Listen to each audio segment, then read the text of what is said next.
አዳምና ሔዋን የሚኖሩት በገነት ነበር። ገነት አይብራራም፣ ዝም ብሎ ገነት ነው። ዛሬ እንኳን ለምለም ቦታ እንደው አበባ ያለበት ቦታ ንጹህ ቦታ ስናገኝ ምን ይመስላል የምንለው? ገነት ይመስላል። ለዚህ ነው አዳም ከገነት ከወጣ በኋላ እንባውን መቋቋም ያቃተው ገነትን በወሬና በመጽሐፍ ሳይሆን በኑሮ ስለሚያውቀው ነው። ይገርማል። ዋልቦቱ ለአዳም ካልህ ህሊና ዘንበለ ብካይላ ኢላ ኃጢአቱ እግዚአብሔርን ያህል ጌታ ገነትን ያህል ቦታ አጥቼ ቀምሶት ስለሆነ የወጣው እንባውን ሊገታው አልቻለም። ልቡ ሊጽናናለት አልቻለም። እና አዳምና ሔዋን ገነት እየኖሩ እግዚአብሔር ጧት ማታ እየመጣ አዳም ደህናዋን ሔዋን እንዴት አመሸሽ እያለ እየጠየቃቸው ቅዱሳን መላእክት እንደ ቡና ጣጭ ጎረቤት ጧት ማታ እየጎበኟቸው ጭንቀት የሌለበት የአየር ብክለት የሌለበት መሰደድ መፈናቀል መራብ መጠማት የሌለበት ሹመት ሽረት ሐዘን ደስታ ጥጋብ ረሃብ የማይፈራረቅበት እግዚአብሔር የነገሰበትን ከተማ በነገሰበት ገነት እየኖሩ ሰይጣን መጥቶ ምንድን ያላቸው? ይሄ ሁሉ ነገር ከንቱ። ዋናው ትልቁ ምስጢር ያለው እዚች ጸበለሱ ላይ ነው። ምድራውያን ባለስልጣኖች በተሽከርካሪ ወንበር በለስላሳ ምንጣፍ ቁጭ ብለው ሸካራ ትእዛዝ ይሰጣሉ። በተሽከርካሪ ወንበር ቁጭ ብለው የሚሽከረከር መመሪያ ይሰጣሉ። የማያደርጉትን ያሸክማሉ፣ የማይፈጽሙትን ያዛሉ። የኛ ጌታ ግን እግዚአብሔር ተዋጊ ነው፣ ስሙም እግዚአብሔር ነው። እግዚአብሔር ከሰማይ ወረደ፣ ከድንግል ተወለደ እና ገብርኤልን ሚካኤልን ሂዱ አድኗቸው አላለም። እነ ኢሳያስ እና ኤርሚያስን ተሰቀሉላቸው አላለም። አድርጉ ነው ያለው። እየሰማችሁ ነው? አድርጉ ነው ያለው። ፈጽሙ ነው ያለው። እንደና በሐዋርያትም ቅድም እንደተናገርኩት በዚሁ መንገድ ነው ያለፉት። እንደ ፈጣሪያቸው ናቸው።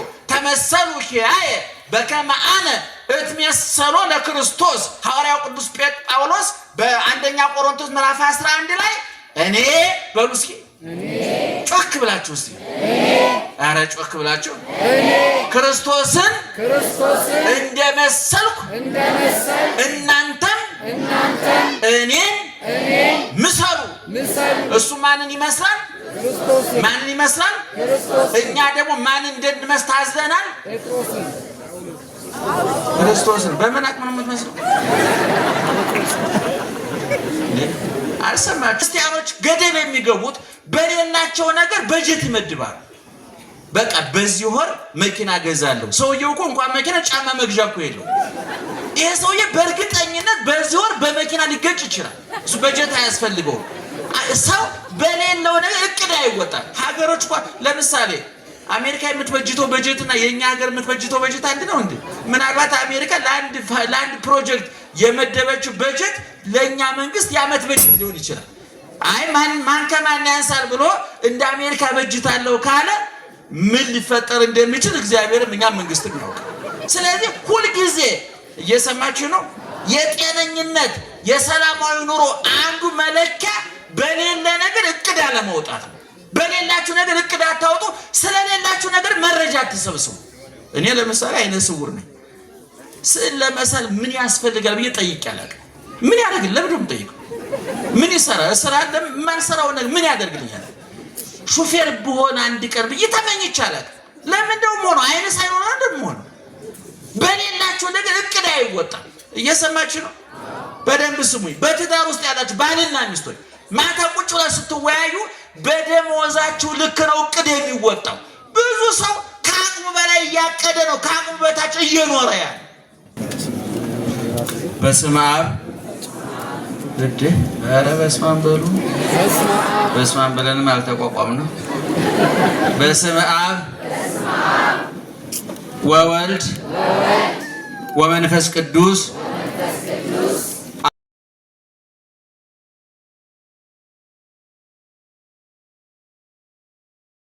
ሰንበት ተማሪዎች እግዚአብሔርን ብላችሁ ይቅርታውን ቸርነቱን አምናችሁ ከቅድስት ድንግል እናቱና ከቅዱሳን ባለሟሎቹ የሚገኘውን ጥበቃና ምልጃ ተስፋ አድርጋችሁ ከተለያየ ቦታ ከተለያየ ሁኔታ ጊዜያችሁን ሰጥታችሁ ጉዳዮቻችሁን ሰርዛችሁ ከስጋችን ይልቅ የነፍሳችን ጉዳይ ይበልጣል፣ ከጊዜው ይልቅ የዘላለሙ ይበልጣል፣ ከምድራዊ ሐሳብ ይልቅ ሰማያዊው ሐሳብ ይበልጣል ብላችሁ በዚህ ቦታ የተገኛችሁ ወገኖቻችን በእግዚአብሔር ስም እንዴት ዋላችሁ? እግዚአብሔር ይመስገን። እንዴት ዋላችሁ?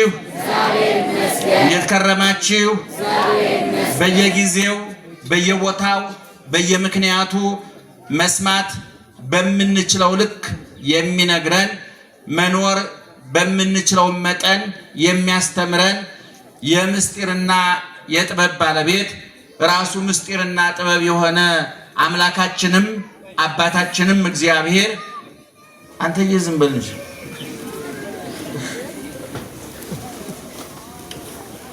ክብርና ምስጋና ይግባው። አሜን። ክብርና ምስጋና ይግባው። አሜን። እናንተ የምትሰሙት እኛም የምንናገረው አይንሳችሁ እግዚአብሔር ጆሮአችሁን ይክፈት፣ አንደበታችንንም ይፍታ። በመላ በግምት በሳይሆን አይቀርም በይመስለኛል የግል ሐሳባችንን እንዳናፈስባችሁ ጆሮአችሁን ይጠብቅ፣ አንደበታችንንም ይቆጣጠር እግዚአብሔር። እንግዲህ እጥር ምጥን ሰብሰብ አድርገን ጥቂት ነገር እንነግራችኋለን። ምስጢሩን ጥበቡን ይግለጥልን እግዚአብሔር። አሜን። አዊነ ኢታንክርዋ ለእንተ ትመጻእክሙ መከራ ከመዘነኪር ግብር ዘይከውን ብክሙ አላ መከራ ይእቲ። ወንድሞች ሆይ በእናንተ መካከል እንደ እሳት የሚፈትን እንደ እሳት የሚሆን መከራ ቢሆንባችሁ አዲስ ነገር እንደተደረገ አድርጋችሁ አታድንቁ። ባጭሩ መከራውን አታድንቁ ብለን መውሰድ እንችላለን። አብረን ብንለው እጅግ እደሰታለሁ። ወንድሞች ሆይ ወንድሞች ሆይ ወንድሞች ሆይ ኧረ ድምጻችሁ አይመጥንም። ወንድሞች ሆይ ወንድሞች ሆይ ወንድሞች ሆይ ወንድሞች ሆይ መከራውን አታድንቁ። ምኑን? መከራውን። ምን አታርጉ? አታድንቁ።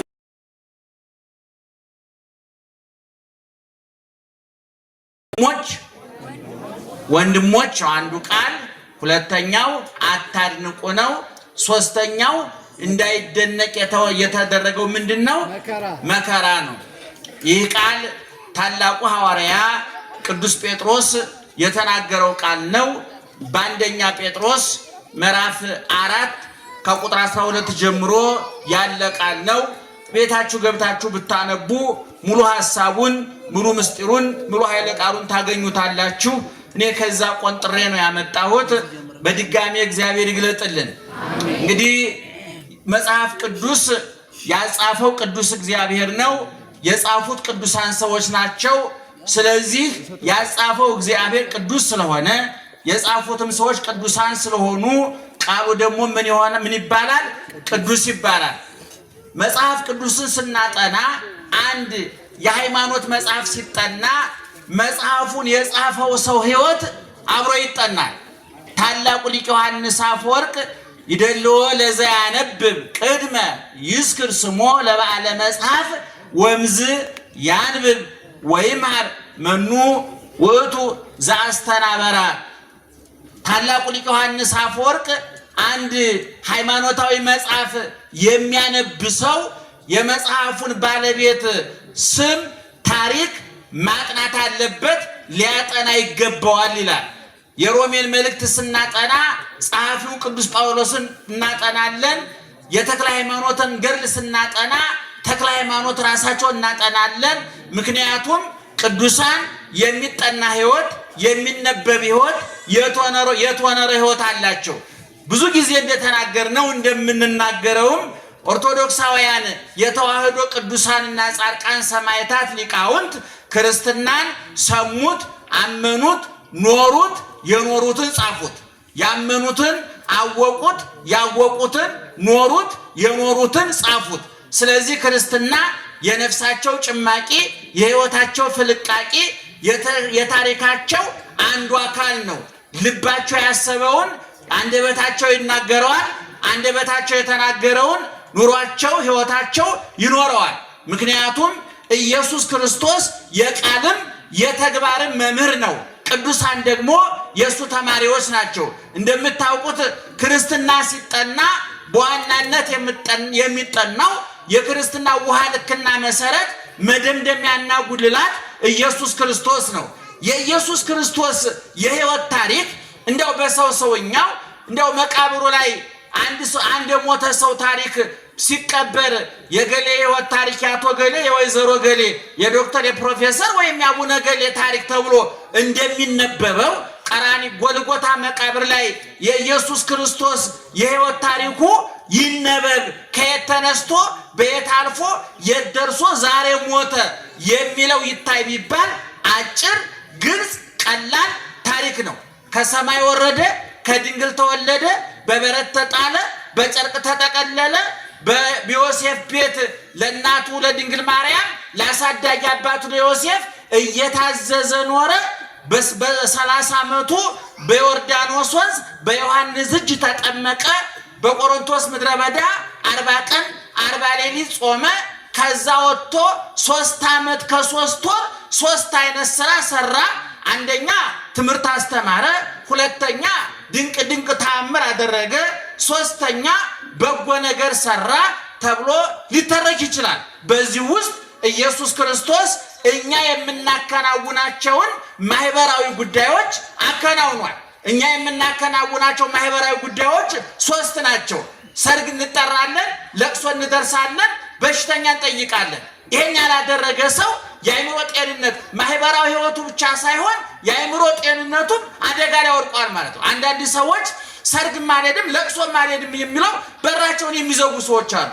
ሰርግ ሲሆን የማይመጡ ለቅሶም የማይመጡ እነዚህ ምናልባት የጊዜ ጉዳይ እንጂ ሊያብዱ ይችላሉ። ሰው ለቅሶ መሄድ አለበት፣ ሰርግ መሄድ አለበት። በሚለቀስበት ጊዜ ካላለቀሰ፣ በሚሳቅበት ጊዜ ካልሳቀ ከሐዘንና ከለቅሶ ውጭ ሶስተኛ ቦታ የለም። ሶስተኛው ቦታ እብደት ነውና ሊያብድ እያኮበኮ ነው ማለት ነው። እኔ እዚህ ውስጥ ያላችሁ ሴቶች ባሎቻቸው ለቅሶ አንሄድም ካሏችሁ ተጠራጠሯቸው። አቋርጠው ሊያብዱ ይችላሉ። እውነቴን ነው የምላችሁ። ለቅሶ መሄድ አለበት። አንድ ሰው ለቅሶ አንሄድም የሚል ለምን እንደው የማይሄድ ለምን ነው ቀብር ማለት ለምን እንኳን ገብቶ ቁጭ ማለት እኔ ሄዳለሁ። የዝንፎ ለምን እንደው የማትበለው ነገ አንተ ትቀበር የለ እንዴ? ለምን ነው ሰርግ የማትሄደው? ነገ ትድር የለ እንዴ? ባትድር እንኳን ተድር የለ እንዴ? ስለዚህ ኢየሱስ ክርስቶስ ይገርማቸዋል። በ3 ዓመት ከ3 ወር በእኛ መካከል ሲኖር እነዚህ ማህበራዊ ጉዳዮች ተወጥቷል። ሰርግ ቤት ተጠርቶ መጥቷል። እናቱ ተጠርታ መታ ነበረ። ተማሪዎቹን አስከትሎ መጣ። የመጣው ውሃውን ወይን ለማድረግ አይደለም። እንደ ማንኛውም ሰው ሰርግ ተጠርቶ ጥሪውን አክብሮ ነው የመጣው።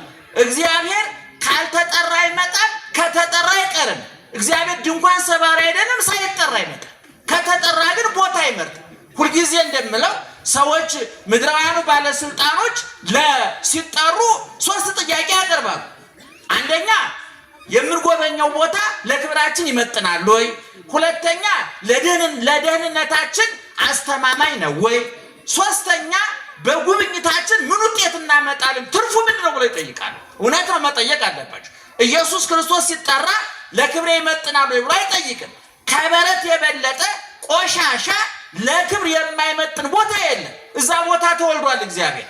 ለደህንነት ያስተማማኝ ነው አይልም። ከመስቀል የበለጠ ለደህንነት አስጊ የመከራ ቦታ የለም። መስቀል ላይ ተገኝቷል እግዚአብሔር። የጉብኝቱ ውጤት ምንድነው ብሎ አይጠይቅም እግዚአብሔር። ሐሞት፣ ኮምጣጤ፣ ችንካርና ጅራፍ እንደሆነ ያውቀዋል። ነገር ግን ኢየሱስ ክርስቶስ ቅድም እንዳልኳችሁ እኛ ባለፍንባቸው መንገዶች ሁሉ አልፏል። ምክንያቱም የኛ ጌታ የማያደርገውን አይናገርም። እንደምታውቁ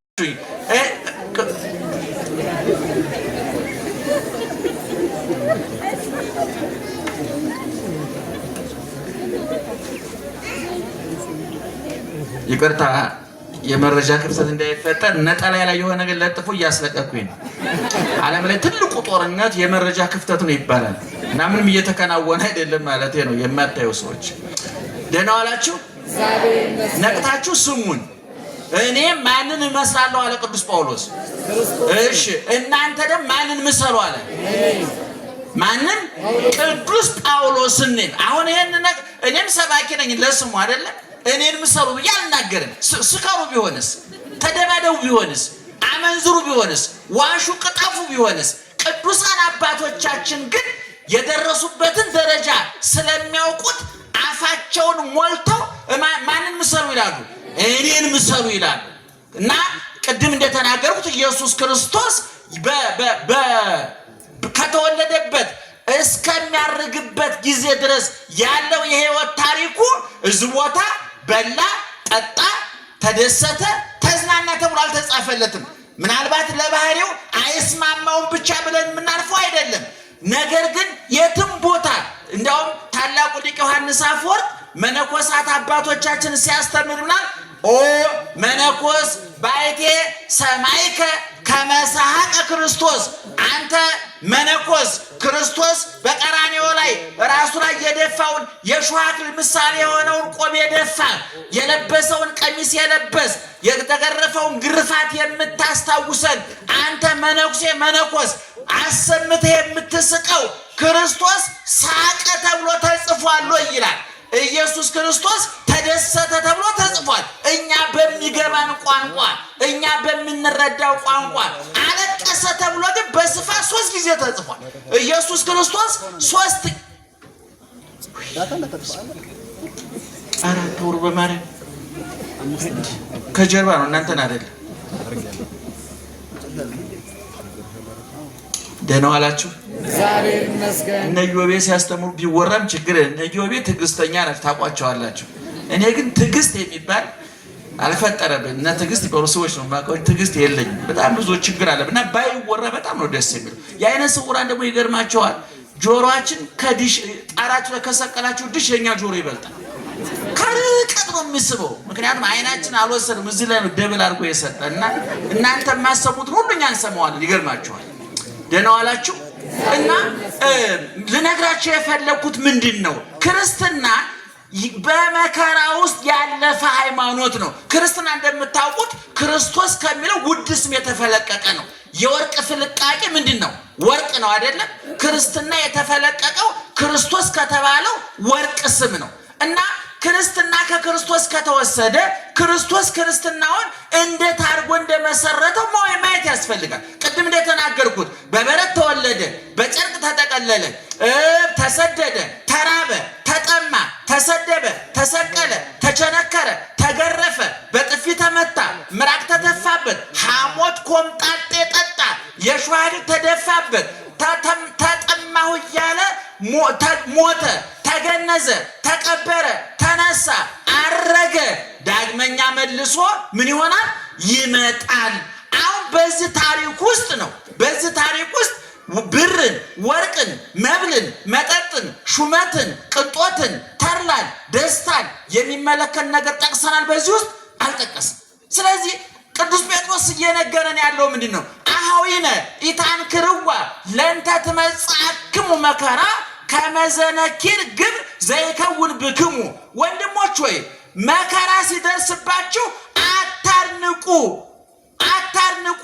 መከራው በእናንተ የተጀመረ አይደለም። ከእናንተ በፊት ክርስትናውን የመሰረተው ክርስቶስ እጸድቅ ኃይል ጻድቅ፣ እቀደስ ኃይል ቅዱስ፣ እሾም ኃይል ሹም ሁሉ ሞልቶ የተረፈው ጌታችን እሱ በበረት ከመወለድ ጀምሮ በባዶ መቃብር እስከ መቀበር ድረስ መከራ ተቀብሏል።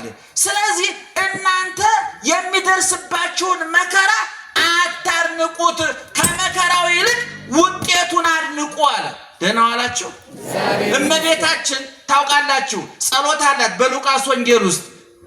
ቅዱስ ሉቃስ እመቤታችን የዘመረችውን መዝሙር የዘመረችውን ዝማሬ የብሉይ ኪዳን ዕውቀቷን በደንብ አድርጎ ጽፎላታል። በሉቃስ ወንጌል ምዕራፍ 1 ቁጥር 37 ጀምሮ ስታነቡ በዚህ ውስጥ ምንድነው ማርያምን ማለች ብለ ምንድነው የምንለው?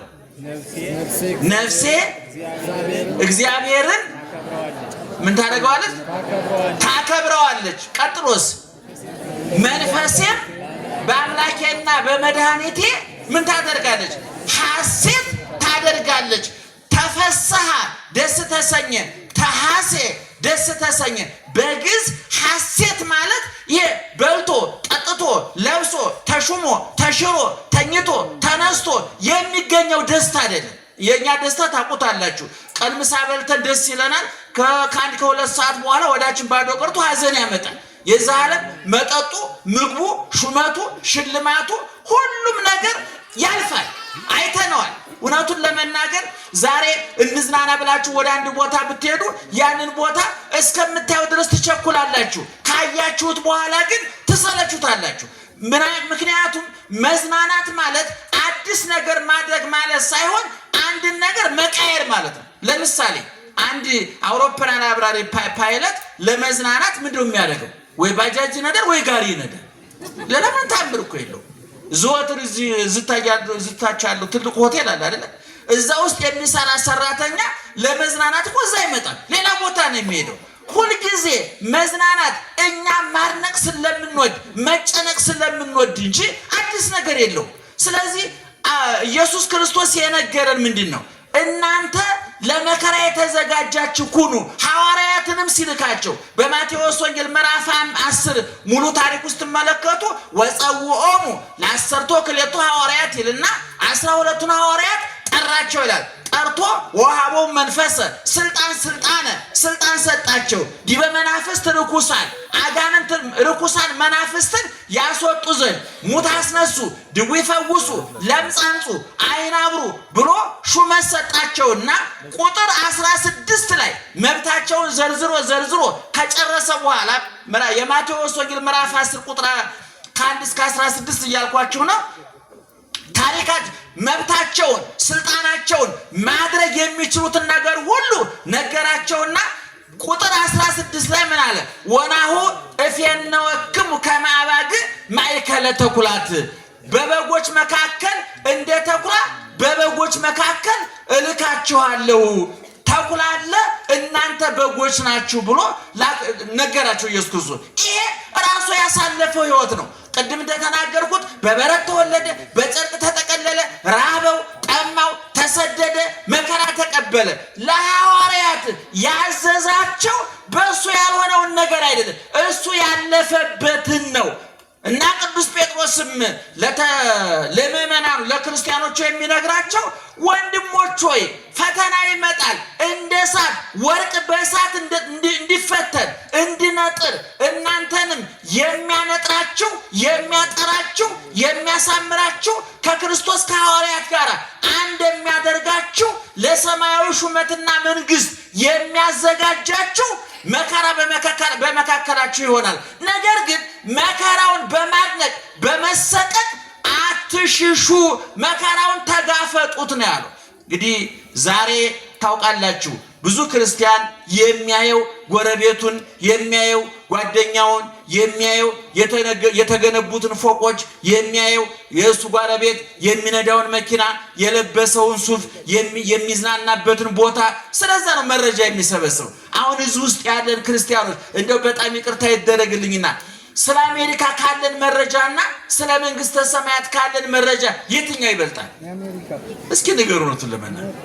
እናንተ ብቻ ቋርላችሁ እኛም መነኮሳቱ ጳጳሳቱ ሁሉ ስለ ገነት ከሰበሰቡን መረጃ ይልቅ ስለና ዋሽንግተን የሰበሰቡን መረጃ ይበልጣል። ሁላችንም ነን የቀለጥነው፣ እናንተ ብቻ እኮ አይደላችሁ። ነገር ግን ክርስቲያኖች መረጃ መሰብሰብ ያለባችሁ ስለማን ነው? ስለ መንግስተ ሰማያት ነበረ።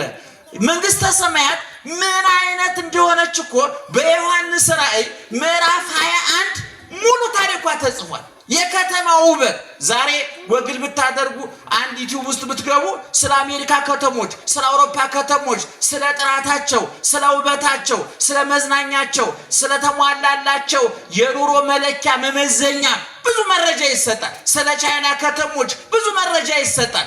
መጽሐፍ ቅዱስ ግን የሚነግረን ስለ መንግስተ ሰማያት ነው። በዚህ በዮሐንስ ራእይ ምዕራፍ 21 ላይ ስትመለከቱ ወንጌላዊ ዮሐንስ የመልአክ አስጎብኝ ተሰጥቶት፣ አስጎብኚው ልብ አድርጉ መልአክ ነው። ዛሬ አክሱም ስትሄዱ፣ ላሊበላ ስትሄዱ፣ አንዳንድ ትልልቅ የታሪክ ቦታዎች ስትሄዱ አስጎብኚዎች ይመደቡላቸዋል።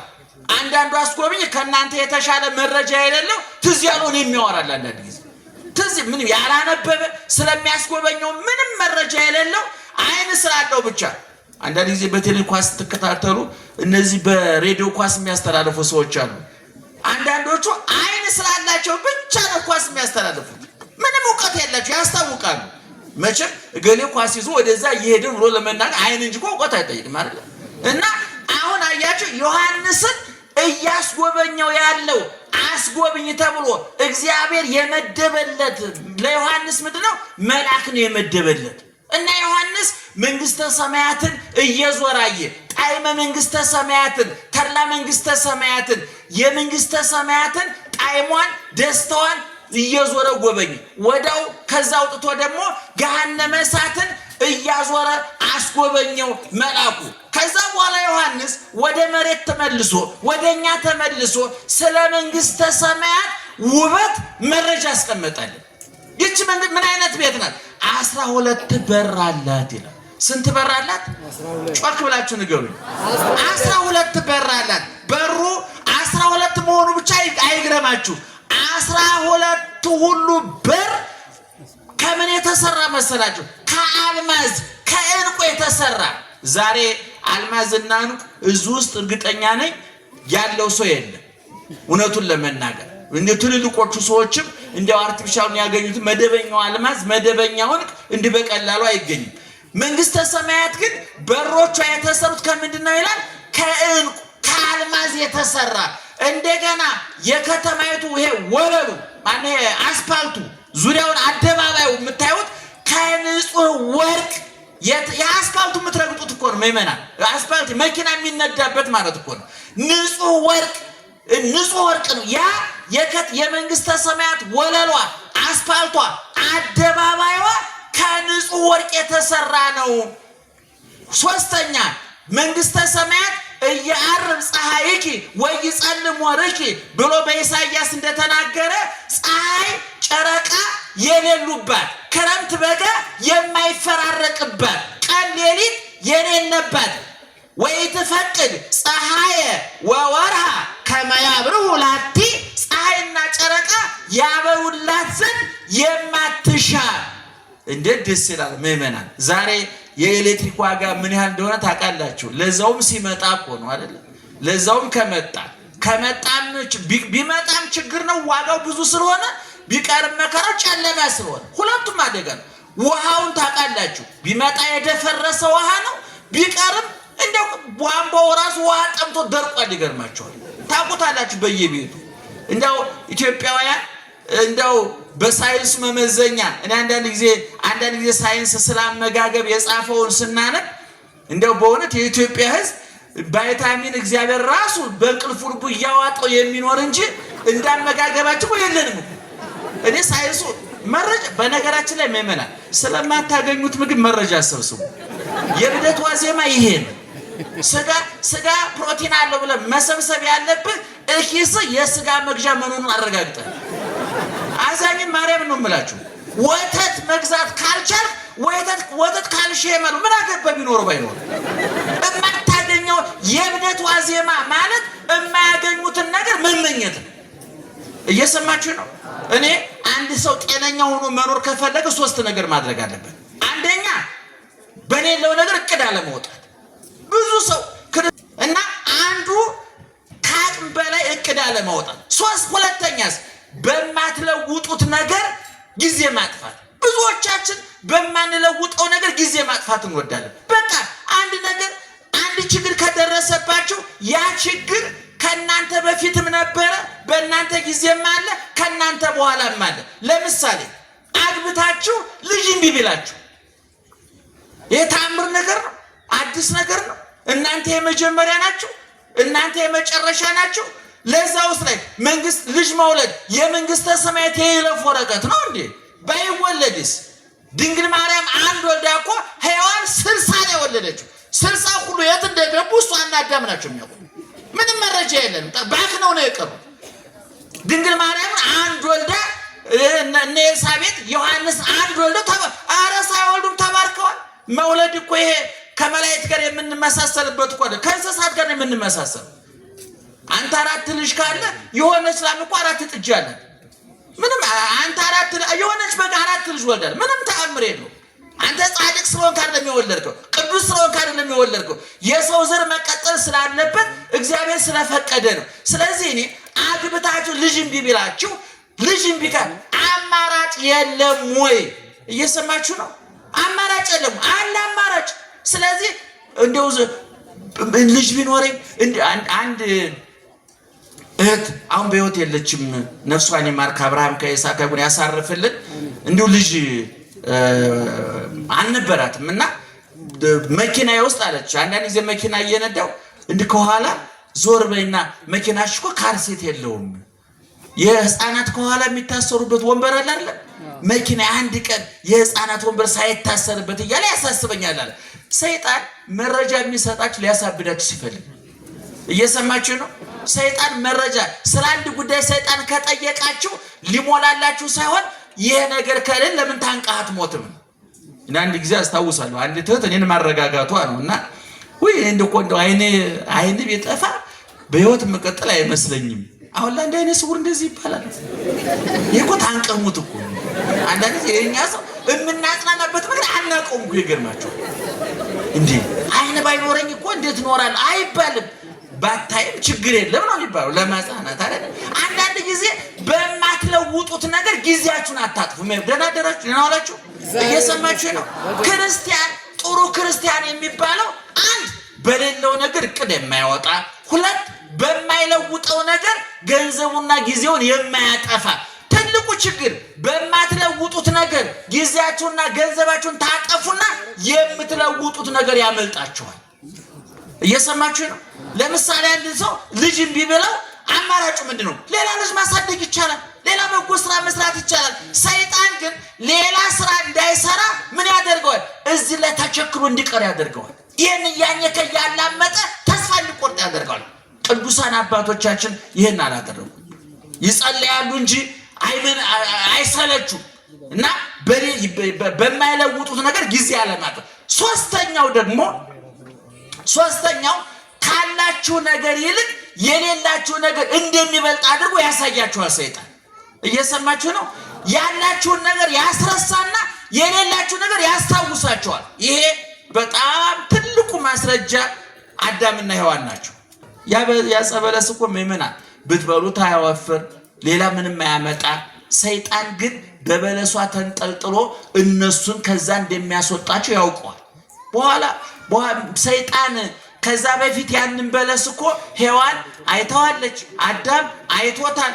ግን አላጤኑትም፣ አላስተዋሉትም። እግዚአብሔር ጋር ስለነበሩ ያላቸው በዝቶባቸው እያደነቁ ያንን ለማስተዋያ ጊዜ አልነበራቸውም። ሰይጣን መረጃውን ከሰጣቸው በኋላ ግን ሔዋን ቅጠሉ አምሮ ፍሬው ጣፍጦ ታያል። ከመሰናይ ፍሬው ለበሊ በቃ ውበት ጨምሮ ታያል። ሽታው ማረካል፣ መልኩ ማረካል። ጣዕሙ ሳትበላው አስጎመጃትና ያችን የማትበላ የበለስ ፍሬ በልተው እነሱም ከእግዚአብሔር ተገነጠሉ፣ እኛም ገነጠሉ። ዛሬ እናንተ የደረሰባችሁ መከራ፣ ዓለሙ ላይ እየደረሰ ያለው መከራ፣ እኛም ላይ ያለው የደረሰው መከራ አዳምና ሔዋን ካላቸው ብዙ ነገር ይልቅ በሌላቸው ጥቂት ነገር ላይ በመንጠልጠል አቅልጠው ነው የነሱ ነው። ስለዚህ ምእመናን እነዚህ ያላችሁ ነገር ብዙ ነው። ተኝታችሁ ተነስታችኋል። አይናችሁ ያያል፣ ጆሮአችሁ ይሰማል፣ ደማችሁ የተሰራጨ፣ ኩላሊታችሁ ጉበታችሁ እየሰራ ነው፣ መሽቶ እየነጋ ነው፣ እየተነፈስን ነው። ይሄ ተመስገን ብለን ይሄን እፎይ ብለን እንዳንተኛ ሰይጣን የመረጃ መዓት በማፍሰስ በጭንቅላታችን የኛን ትተን የሌላ ሰው እንድንመለከት በማድረግ ትዳራችን ያምሳል፣ ፖለቲካችን ያምሳል፣ ሃይማኖታችን ያምሳል፣ ቢሮአችንን ያምሳል፣ ሱቃችንን ያምሳል፣ ማህበራዊ ህይወታችንን ያመሰቃቅለዋል። ስለዚህ ሶስቱን ነገሮች ማጤን አለባችሁ። አንድ በሌላችሁ ነገር እቅድ አታውጡ። ሁለት በማትለውጡት ነገር ጊዜ ገንዘባችን አታጥፉ። ሶስት ካላችሁና ከሌላችሁ የቱ ይበልጣል? ንገሩኝ እስኪ። የቱ ይበልጣል? ያላችሁ ይበልጣል። ስለዚህ ዮሐንስ መንግስተ ሰማያትን እየዞረ መጥቶ ሲጽፍልን መንግስተ ሰማያት አንድ ክረምትና በጋ ሌሊትና ቀን የማይፈራረቅባት፣ ሁለት 12 በር ያላት 12 ሁሉ በሮቿ ከዕንቁ ከአልማዝ የተሰሩ፣ ሶስት ወለሉ ሜዳው አስፋልቱ አደባባዩ ከንጹህ ወርቅ የተሰራ፣ አራተኛ ፀሐይ ጨረቃ ከዋክብት የማይፈራረቁባት እግዚአብሔር ወቱ ብርሃና የከተማይቱ ብርሃን ማን ነው ይላል ዮሐንስ ራሱ እግዚአብሔር ነው። የብርሃን ምንጭ የኃይል ምንጭ ፀሐይ ጨረቃ ከዋክብት ናቸው ወይም ደግሞ ከውሃ ከነፋስ የሚገኝ ኤሌክትሪክ ነው። በመንግስተ ሰማያት ግን በቀን ፀሐይ በሌሊት ፀሐይ ጨረቃ ኩራዝ ሻማ አምፖል የሚባል ነገር የለም። ክረምትና በጋ ሌሊትና ቀን ሐዘንና ደስታ የለም። በከተማይቱ ሹመት ሽረት የበላይ የበታች ገዥ ተገዥ ሰጭና ነሺ የለም። ሰጭና ተቀባይ የለም። ፖሊስ የለ ሌባ፣ ዶክተር የለ በሽተኛ፣ አዛዥ የለ ታዛዥ፣ ሁሉ እኩል ሆኖ ክርስቶስን መስሎ የሚኖርባት ከተማ ናት። እዛ ነው የምንገባው ምእመናን። ይሄን ነው ማድነቅ። ቅዱሳን እየነደዱ እየታረዱ እየተገፈፉ እየተገረፉ እሳቱን ስለቱን ስደቱን ረሃቡን ጥሙን አያደንቁም። የሚያደንቁት ምንድነው? ኋላ የሚገቡበትን ቦታ። ሐዋርያው ቅዱስ ጳውሎስ በዚህ በሮሜ 8:18 ላይ በጣም ይገርመኛል። ወገኖቼ ዛሬ የምንቀበለው መከራ ኋላ ከምናገኘው ክብር ጋር ሲመጣጠን ምንም እንዳልሆነ አስባለኋል።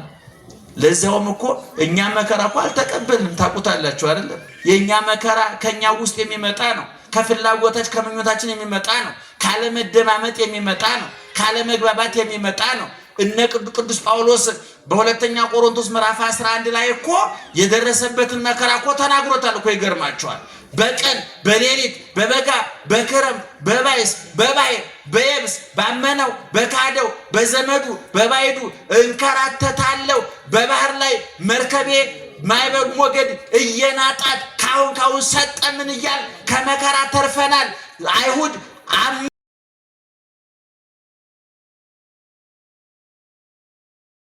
አንድ ሲቀረው 5 ጊዜ ገረፉኝ፣ በድንጋይ ወገሩኝ። ይሄ ሁሉ ነገር አይገርመኝም። እኔ ቀን ከሌሊት ቀን በውኔ ሌሊት በህልሜ የሚያናጉዘኝ እረፍት የሚነሳኝ የአብያተ ክርስቲያናት ጉዳይ ነው አለ። ስለዚህ ምእመናን ቅዱስ ጴጥሮስ ያለን ምንድነው? የሚመጣባችሁን መከራ ምን አትበሉት? ምን አትበሉት? አታድንቁት። ከመከራው ይልቅ ምኑን አድንቁት ይላል? ውጤቱን አድንቁት። በነገራችን ላይ በጎበዝ ተማሪና በሰነፍ ተማሪ መካከል ያለው ልዩነት ምንድነው ታውቃላችሁ? ሰነፍ ተማሪ ፈተና ያደንቃል። ሰነፍ ተማሪ ፈተና እንደሚወርቅ ስለሚያውቀው አስቀድሞ ምን ይላል? ቲቸር አይወዱኝም፣ ያላስተማሩትን የሚፈትኑት እና አይነውሃቸው እኔን አይወደኝም። ስለዚህ አሁን አስቀድሞ እንደሚወርቅ ስለሚያውቀው የሚወርቅበትን ቦታ እየጎዘጎዘ ፈተናው ከባድ ነው፣ ትምህርቱ ከባድ ነው። ቲቸር ቀደም እንዳልኳችሁ ነው። ወንበሩ አይመቸኝም፣ ተማሪው ብዙ ነው ክፍል ውስጥ፣ ተማሪዎች ይመቀኙኛል፣ ተማሪዎች ራሱ አይተኙልኝም። ተማሪዎች ቆረስተው ለጥ ብለው ተኝተው እያጠኑ እኮ ነው የራሳቸው ነው። ሰነፍ ተማሪ ፈተና ያደንቃል። ጀግና ተማሪ ግን ስለ መምሩ አያወሳም፣ ስለ ክላሱ አያወሳም፣ ስለ ተማሪዎቹ አያወሳም፣ ስለ ትምህርቱ ክብደትና ቅለት አይናገርም። ጸጥ ብሎ ትምህርቱን ያጠናል። በፈተና ጊዜ ውጤቱን ያየዋል። ቅዱሳን ሐዋርያት ፈተና አድናቂ አይደሉም፣ ችግር አድናቂ አይደሉም፣ ረሃብ አድናቂ አይደሉም፣ ጥም አድናቂ አይደሉም፣ ስደት አድናቂ አይደሉም፣ ሰይፉን ስለቱን አድናቂ አይደሉም። የሚያደንቁት የተከፈለላቸውን ዋጋ ነው። ቅዱስ ጊዮርጊስ በሰይፍ እየታረደ በሳት እየነደደ እንደ እየተፈጨ እየተቆላ ያ ሁሉ የመከራ ዶፍ እየወረደበት እንዲህ አለ፣ እፎ እይሄሊ ከመ አምላኬ ተሰቅለ ዲበ ዕፀ መስቀል። እኔ ጸድቃለሁ ብዬ ነው፣ ገነት እገባለሁ ብዬ ነው፣ የዘላለም ሕይወት አገኛለሁ ብዬ ነው። ብታረድ እከብርበታለሁ፣ ብነድ እቀደስበታለሁ፣ ብገፈፍ ብገረፍ የብርሃን ልብስ እለብስበታለሁ። እኔ ብራብ ብጠማ የሕይወት እንጀራ የሕይወቷ እበላበታለሁ፣ እጠጣበታለሁ። እስር ቤት ብገባ መንግሥተ ሰማያት እገባበታለሁ። የኔ ጌታ ቀራንዮ ላይ ያን ሁሉ ዋጋ የከፈለው ምን አገኛለሁ ብሎ ነው? እሱን አላስብም ወይ? ክርስቲያን ሁለት ዓይን ሊኖረው ይገባል። ደህና ዋላችሁ? ስንት ዓይን? ሁለት ዓይን ሊኖረው ይገባል። አንዱ ቀራንዮ ላይ በመስቀል የተሰቀለውን ጌታ በቁስሉ ውስጥ ከነፍቅሩ የሚያይ፣ ሁለተኛው ዓይን ወደ ሰማይ ወጥቶ ክርስቶስን በአባቱ ቀኝ በዙፋኑ በጌትነቱ ከነክብሩ የሚያይ ስለዚህ በቀራንዮ ፍቅሩ እየጸና በሰማያዊ ክብሩ እየቀና መከራውን ተቋቁሞ ይኖራል። በሐዋርያት ሥራ ምዕራፍ 7 ላይ እስጢፋኖስ በድንጋይ እየተወገረ የድንጋይ ቁልል እየተቆለለበት አጥንቱ እየተሰባበረ ደሙ እየተንዠቀዠቀ ስጋው እየተቦጫጨቀ ቆዳው እየተሸነታተረ ምን አለ? አባት ሆይ ጌታዬ አለ ወይ ትረሲ ቦሙ ጌጋዬ እስጢፋኖስን በድንጋይ ወገሩ ብለህ ዕዳ በደል አታድርግባቸው አለ። አንድ አይኑ የት ነበር ማለት ነው? ቀራንዮ ላይ ምን ሲባል ሰምቷል? አባት ሆይ የሚያደርጉትን አያውቁምና ምን በላቸው አለ? ይቅር በላቸው አለ። እስጢፋኖስ በድንጋይ እየተወገረ አይኑ ቀራንዮ ነበር ማለት ነው። አንድ አይኑ ደግሞ በሰማይ ነበረ። ኢየሱስ ክርስቶስን በሰማያዊ ክብሩ በአብ ቀኝ ተቀምጦ አየው ይላል። ስለዚህ እስጢፋኖስ ስንት አይን ነበረ? አንድ አይኑ ቀራንዮ፣ አንድ አይኑ መንግስተ ሰማያት። የኛ አንድ አይናችን ቴሌቪዥን ላይ ነው፣ ሌላው አይናችን ደግሞ የሆነ ቦታ ነው። ታውቁታላችሁ። ስለ ጎረቤት መረጃ በመሰብሰብ የባከን ሰዎች ብዙ ሰው አበሻ ስለ ጎረቤት መረጃ በመሰብሰብ ጊዜውን የሚያጠፋ ጎረቤት ዶሮ እንደታረዱ መረጃ ይሰበሰብ እኮ አበሻ። በግ ታረደ፣ ዶሮ ታረደ፣ እንዲያደ ሶፋ ቀየሩ፣ መጋረጃ ቀየሩ፣ መስኮት የማይረባ መረጃ ሲሰበስብ አብዶ ቀውሶ ቅድም ነግሬያቸዋለሁ። ስለሌለው ነገር መረጃ የሚሰበስብ አብዶ ቀውሶ ይቀራል። እኛ መረጃ እንዲኖረን የታዘዝነው ስለማን ነው? ስለ መንግስተ ሰማያት። ወናሁ እዜነወክሙ ሐዲሰ ዜና፣ አዲስ ዜና እነግራቸዋለሁ ተብሎ እንደተነገረ አዲሱ ዜና የመንግስተ ሰማያት ጉዳይ ነው። መንግስተ ሰማያት ስንት በር አላት ብያችኋለሁ? 12 በር። በሮቹ ከምን የተሰሩ ናቸው? ከአልማዝ ከዕንቁ። የከተማዋ አደባባይዋ ከምን የተሰራ ነው? ከንጹህ ወርቅ። ከተማዋ ፀሐይ፣ ጨረቃ፣ ከዋክብት አሉባት የሉባትም? ክረምትና በጋ አለ? የለም። ሌሊትና ቀን አለ? የለም። ሐዘንና ደስታ አለ? የለም። የሚሾም የሚሻር አለ? የለም። ሰጭና ተቀባይ አለ? የለም። በሽተኛና ዶክተር አለ? የለም። ነፃ ከተማ በ12 ሁሉ የመንግስተ ሰማያት በር ላይ ደግሞ የነማን ስም ተጽፏል መሰላችሁ? የሐዋርያት ስም ተጽፏል። የጴጥሮስ በር። አንዳንድ ሰዎች በቅዱሳን ስም ለምን ቤተክርስቲያን ሰራችሁ ብሎ ሲበሳጩ ሰማለሁ። መቼም አንዳንድ ሰው የራሱ ስንፍና ሳያንሰው በሰው ይመቀኛል። በጣም ይገርመኛል። አንዳንድ ጊዜ ባለው ከመጽናናት ይልቅ በሰው የሚቀና እና እንደው በተክለ ሃይማኖት በጴጥሮስ በጳውሎስ ስም ቤተክርስቲያን ትሰራላችሁ ኢየሱስ ተረሳ የሚያላዝኑ ሰዎች አሉ። እነሱ ራሳቸው ረስተውት እኮ እሱ እየፈለጋቸው ነው። ይገርማቸዋል። እና ነገር ግን መንግስተ ሰማያት ስንገባ በ12 ሁሉ በር ላይ የተጻፈው የማን ስም ነው? ጮክ ብላችሁ ንገሩ። የማን ስም ነው የተጻፈው? የኢየሱስ ስም ነው? የክርስቶስ ስም ነው? የሥላሴ ስም ነው? ለምን ተቀንጭቦ በር ላይ ይጻፍበታል? ኢየሱስ ስም ልባቸው ውስጥ ተጽፏል እኮ። ሁሉ የሱ አይደለም። ለምን ይቀነስበታል? ኢየሱስ ክርስቶስ እኮ በጣም ነው የሚገርመኝ። ወዳጆቹን አክባሪ፣ ትንሽ የደከሙለትን ብዙ የሚያከብር። እኔ የወይን ግንድ ነኝ፣ እናንተ ምን ናችሁ አለ? ምንድን ናችሁ አለ? ቅርንጫፎች። መንግስተ ሰማያትሰ ነያ ማእከሌክሙ፣ መንግስተ ሰማያት በመካከላችሁ ናት አለ። ክርስቶስ ራሱ መንግስተ ሰማያት ተብሎ ተጽፏል። ይገርማችሁ። መንግስተ ሰማያት ይባላል መገለጡ። ወነዋ ይሰማያ መንግስተ ሰማያት ለአስተርእዮቱ ማእከለ ፍቁራኒሁ፣ በወዳጆቹ መካከል መገለጡት መንግስተ ሰማያት ብሎ ይጠራዋል ሊቁ ሲተረጉም። ስለዚህ የገነት በር ላይ የተጻፈው የማን ስም ነው? የሐዋርያት። እዛ ውስጥ ደግሞ እነማን ይገባሉ? እናንተ ትገባላችሁ፣ እኛ እንገባለን። ዛሬ ቤት ላይኖራችሁ ይችላል። ዛሬ ጥሩ ምግብ ላይኖራችሁ ይችላል።